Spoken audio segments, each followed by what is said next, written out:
네, 안녕하세요. 이제 오늘부터는 출애굽기를 할 겁니다. 출애굽기는 40장이나 되는 긴 성경이기 때문에 뭐 순서는 거진 장절을 따라가겠지만 전체적인 어떤 흐름으로 이렇게 따라가도록 하겠습니다. 그리고 지금부터 한 몇 시간 정도는 이제 출애굽기가 가지고 있는 의미 이런 부분들을 좀 같이 보도록 하겠습니다. 오늘은 이제 제가 블로그에 첫 번째 올린 글의 제목을 좀 쫓아보면 오늘 나의 이야기인 출애굽기 이렇게 되어 있습니다.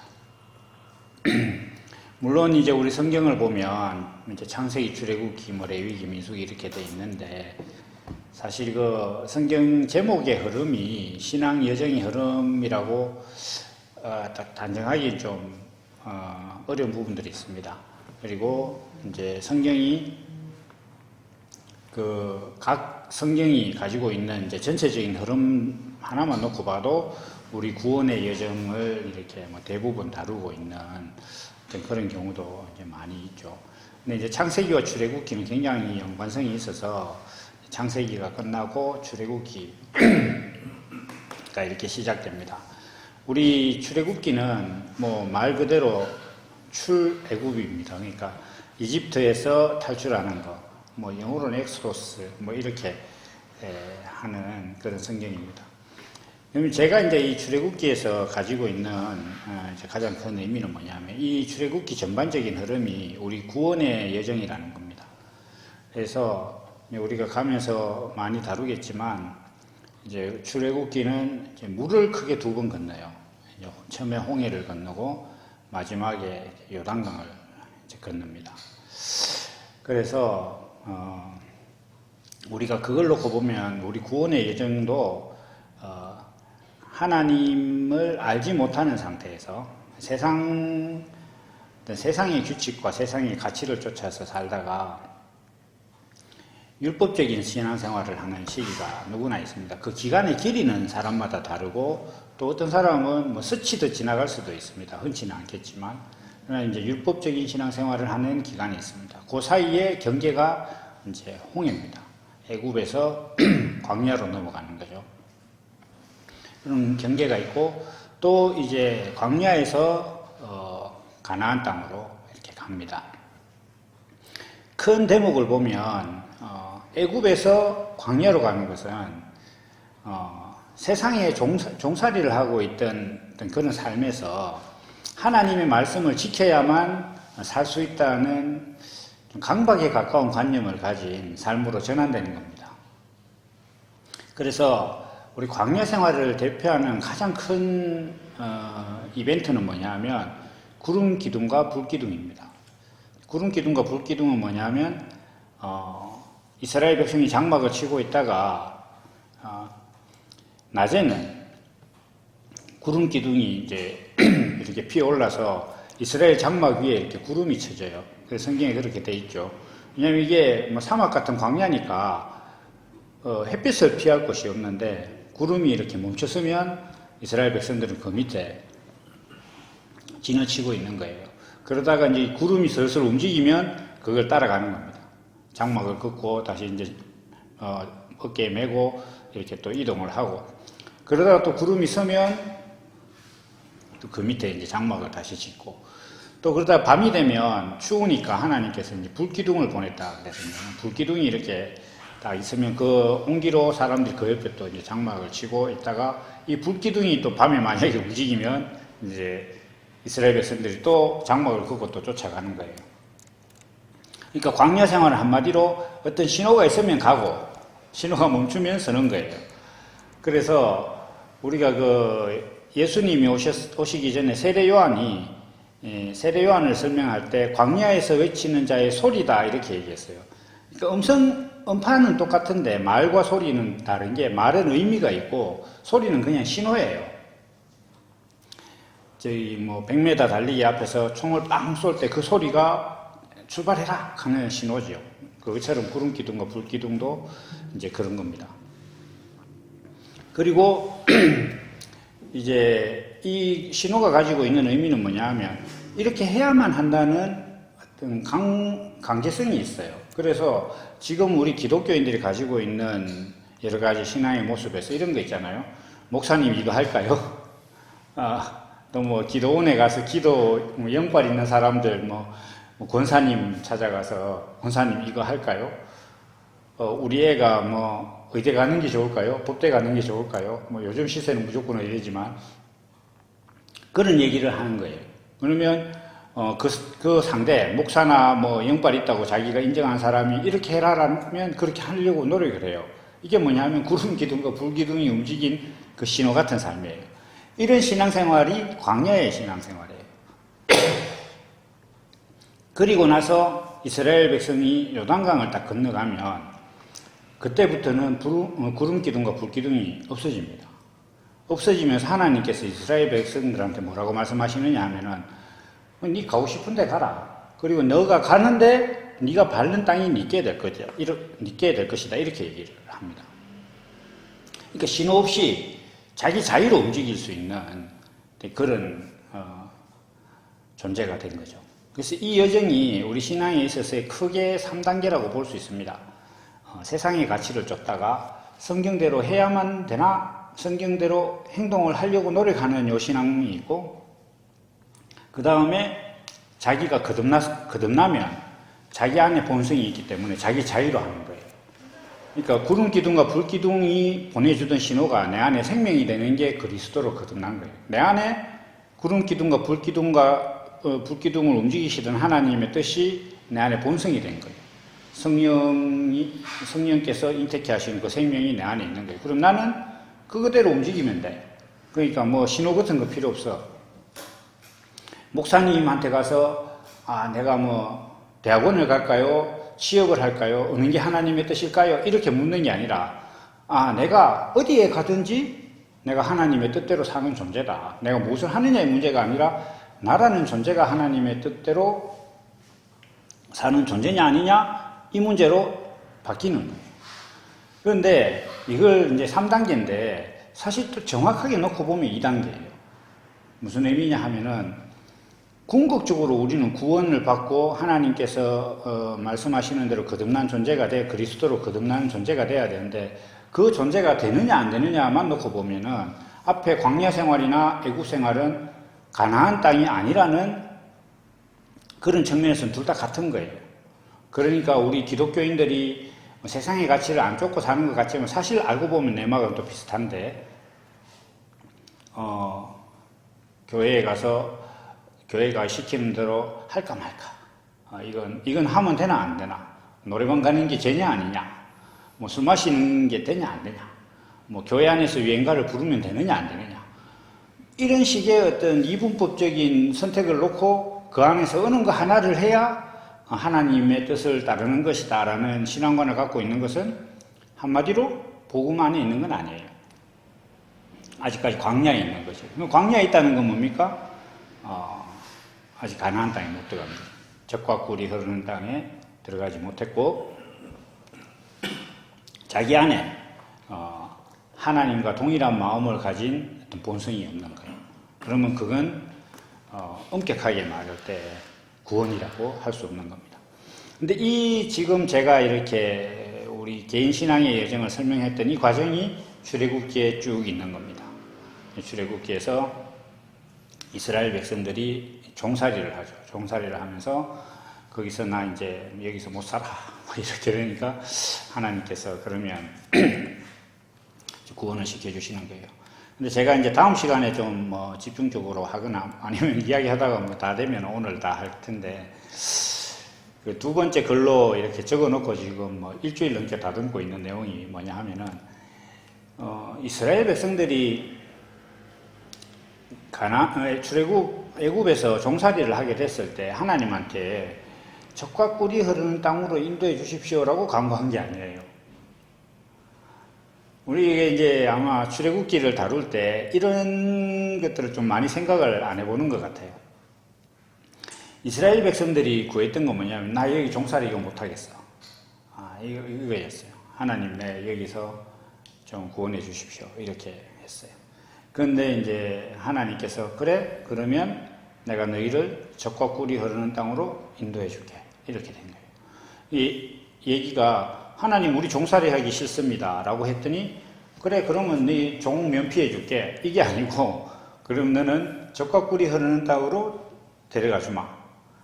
그러니까 이제 제가 아까 가나안 땅의 삶이라는 게 어떤 명령이 있는 것도 아니고 신호도 없다고 그랬어요. 자기 안에서 나오는 내 안에 어떤 본성이 있어서 그 본성이 이끄는 대로 살기만 하면 되는 게 가나안 땅이었어요. 그걸 글로 가는 거예요. 그러니까 애굽이라는 종살이를 하고 있는 삶에서 아주 다른 존재가 되는 거죠. 나를 움직이는 내가 어떤 내 삶의 의미라든지 내 행동을 결정하는 모든 요소가 내 밖에 있던 상태에서 내 안으로 들어오는 상태로 바뀌는 거예요. 그러니까 애굽에서 종살이 할 때는 내 몸을 움직이는 게 애굽의 바로 왕에 의해서 결정돼요. 너 가서 벽돌 만들어. 너 가서 벽돌 쌓아. 이렇게 내 밖에 있는 누군가가 나의 몸을 움직이는. 너 가서 이거 해. 이거 해. 이렇게 되는 거예요. 가치가 자기 안에 없어요. 광야도 마찬가지예요. 광야도 하나님께서 불기둥을 일으켜서 불기둥을 움직이시면 뭐 자다가도 일어나서 가야 되고 또 뭐 구름 기둥이 멈추면 나 아직 팔팔한데 뭐 한 1km 더 갈 수 있어 이런 거 없어요. 그러니까 그 자리에 서서 또 있어야 되는 거예요. 그러니까 내 삶의 어떤 그 결정권이 내 밖에 있는 거예요. 그런 존재에서 가나안 땅에 가면 네 다니고 싶은 대로 가라 이렇게 된 거예요. 그게 우리가 거듭났다 이렇게 하면 내 안에 하나님의 말씀이 있어서 이거를 요한 사도는 말씀이 육신이 되었다. 네 안에 말씀이 있으니까 그 말씀대로 살아라. 이런 존재가 되는 거예요. 이 상태가 뭐냐면 종살이를 벗고 싶습니다. 이러니까 그래? 그럼 네가 종살이를 벗는다는 건 이런 개념이야. 라고 하나님께서 그리로 데리고 가는 거예요.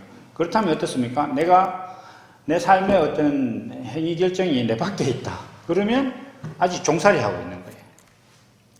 이런 얘기들 앞으로 이제 반복적으로 좀 해갈 텐데 오늘 이제 첫 시간을 이렇게 보면 이스라엘 백성들이 좀 재밌어요. 재밌다기보다도 이 출애굽기의 표현이 참 재밌습니다.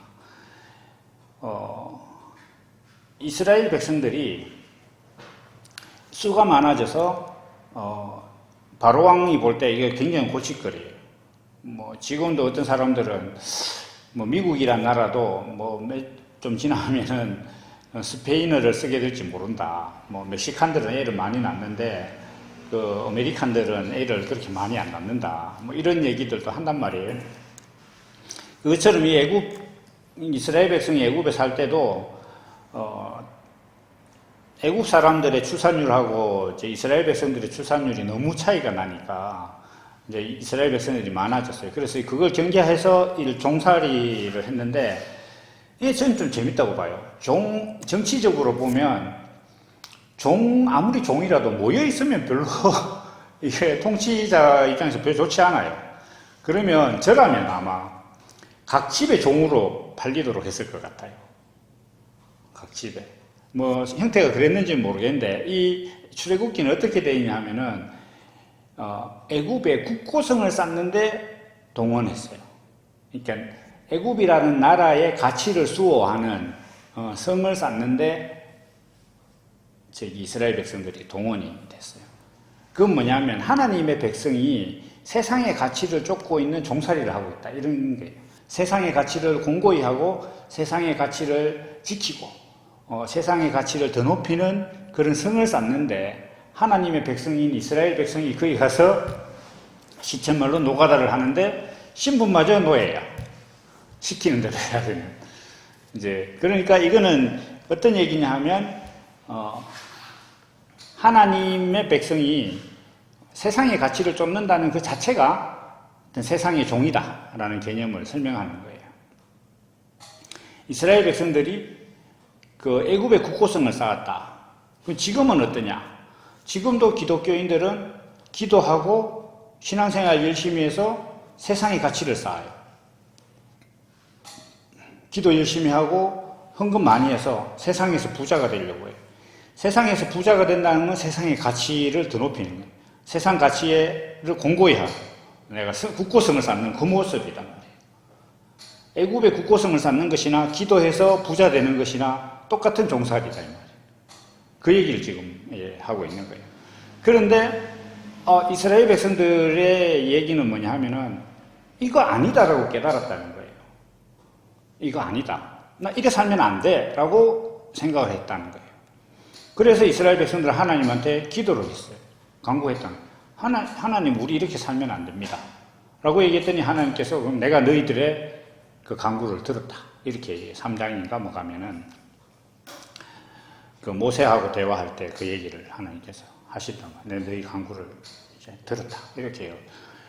모세가 바로에게 가서 그 우리 백성들이 나가겠다 이렇게 했을 때 처음부터 독립하겠다 이런 얘기를 안 했어요.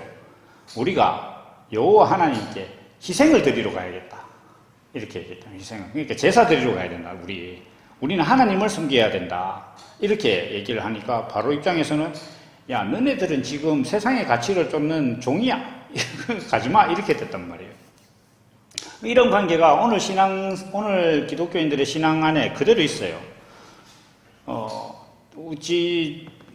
계속적으로 제가 반복해서 말씀드리지만 기독교인들이 교회에 가서 기도하고 하나님 앞에 어떤 원하는 것들이 대부분 다 애굽의 국고성을 쌓는 것처럼 세상의 가치를 자꾸 쌓는 데 있어요. 이런 말들은 기독교인들의 삶 속에 녹아 있어요. 아주 본성이 돼 있단 말이에요. 몇 가지 대표적인 말이 이런 거죠. 주변에 뭔가 이렇게 하는 일마다 안 되는 사람이 있어. 안 되는 사람. 뭐 사업하면 하고, 뭐 집안에 아픈 사람이 있고, 애가 시험만 치면 떨어지고, 뭐 이런 사람들 보면 기독교인이 가서 이렇게 교회 가야 된다는, 당시에. 교회 가서 하나님께 의지해야 아프지 않고, 아들 시험도 되고, 사업도 잘 된다. 이렇게. 방금 열거한 이런 것들이 뭡니까? 애굽의 국고성을 쌓는 거예요. 애굽의 국고성. 교회를 지어요. 교회를 건축할 때, 막 화려하게 지으면서 또 어떤 자재를 결정할 때 더 좋은 걸 결정하면서 하는 말이 뭐냐 하면 하나님께 영광이 되려면 더 좋은 걸 해야 된다. 여기서 더 좋다는 것의 판단 기준은 세상의 가치 기준이에요. 세상이 볼 때 세상 사람들이 볼 때 금보다는 은이다. 은보다는 금이다. 금보다는 다이아몬드다. 이런 가치를 갖고 있잖아요. 그것처럼 자재도 이렇게 싸구려에서 더 좋은 목재, 더 좋은 금속으로 지을 때 하나님께 영광이 된다. 그게 기독교인의 도리다. 그렇게 하나님의 성전은 그렇게 짓는 것이다. 이렇게 생각하잖아요. 그 생각이 뭐냐 하면 지금 이스라엘 백성들이 애굽에서 국고성을 쌓는 그 모습이에요. 그 모습. 근데 문제는 이걸 사람들이 잘 몰라. 이걸 빨리 발견을 해야 돼. 이게 이제 우리가 요한 1장입니까? 요한, 거기 보면, 우리가 우리의 죄를 자백하면, 저는 미쁘시고 의로우사, 이렇게 이야기하시죠. 우리가 죄를 자백하는 게 있어야 돼. 그 죄라는 것은 제가 늘 말씀드리지만, 자리를 떠난 거예요. 내가 내 존재 정체성에 맞지 않는 짓을 하고 있는 게 그게 죄단 말이에요. 근데 하나님께서 사람을 만들 때는 하나님을 섬기고 하나님의 성품을 표현하는 존재인데 세상의 가치를 쫓아서 애굽의 국고성을 쌓고 있다? 그럼 이게 벗어난 거예요. 이게 죄단 말이에요. 그러면 지금 기독교인들은 자기가 교회에 다니고 또 성경에 있는 기도하라 하는 걸 기도하고 있으니까 복음대로 사는 것 같지만 기도하는 목적이 기도에 안 있고 부자 되는 데 있으니까 이건 사실 속임수예요. 그러니까 성경에 하나님께서 나는 너희한테 만홀히 여김을 받지 않는다. 너희가 나를 속일 수 없다. 이렇게 하나님 얘기를 하시는 거예요. 그런데 이스라엘 백성들은 놀라운 게 있어요. 여기서 나 이렇게 못 살아. 이거 여기서 벗어나야 돼. 라고 하나님께 부르짖었다는 거예요. 그러면 이게 오늘날도 있어요. 저도 그 중에 한 사람이라고 생각합니다. 저하고 지금 같이 모임을 하고 있는 분들도 다 그런 분들이라고 생각해요. 뭐냐? 율법적인 신앙생활, 그리고 세상 가치를 쫓는 거, 그거 좋은데, 생각해보니까 이거 어디까지 해야 되고, 이게 정말 나라는 존재의 삶에 의미를 주느냐? 여기에 의문을 가진 거예요. 이스라엘 백성들이 그걸 한 거예요. 나 이거 이래 못 살아. 이렇게 얘기를 자기들이 깨달은 거죠. 그래서 오늘날 우리 신앙인들도 율법적인 신앙생활 해보면 알아요. 자기가 율법적인 신앙생활 그거 제대로 해보면 이거 희망 없다는 거 압니다. 사람들이 계속 교회에서 시키는 대로 답습하는 건 뭐냐 하면 크게 이유는 두 가지인 것 같아요. 하나는 끝까지 안 해봤어. 그걸 정말 열심히 안 해봐서 그렇고, 두 번째는 어쩌면 이게 더 본질적인 목적인데 자기가 바라는 목적이 그 세상에서 잘 살고 이런 거기 때문에 이걸 못 놓는 거예요. 그러니까 신앙이 여기에 연결되어 있으니 이 신앙을 끊지를 못하는 거예요. 저희 부모님도 제 특히 아버지 같은 경우에는 맨날 제 어릴 때 저는 같이 교회 다녔으니까 제가 어릴 때 다니던 그 교회 목사님 욕 맨날 하면서 교회 간다고 내가 맨날 그런 얘기해요. 아니 그 목사님을 욕할 것 같으면 교회를 왜 갔냐고. 그리고 또 누군가가 와서 인터넷으로 유튜브 같은 데서 하는 좋은 설교하는 목사님 설교는 듣고 자기는 또 몸은 다른 교회 간대. 그럼 그 교회 왜 가냐. 인터넷만 듣든지 그 교회를 가든지 이렇게 해야지. 뭐 하는 짓이냐, 지금. 이렇게. 이게 못 끊는 거예요. 근데 정말로 자기가 열심히 한번 해보면, 이거 언제까지 해야 되지? 어느 수준까지 이르러야 내가 안심이 되지? 언제까지 나는 기도할 때마다 회개로 시작해야 되는 거지? 이런 의문을 가지는 게 정상이에요, 그게. 그게 사람이 가지고 있는 상식이란 말이에요. 하나님께서 사람을 그렇게 만들어 놨어요.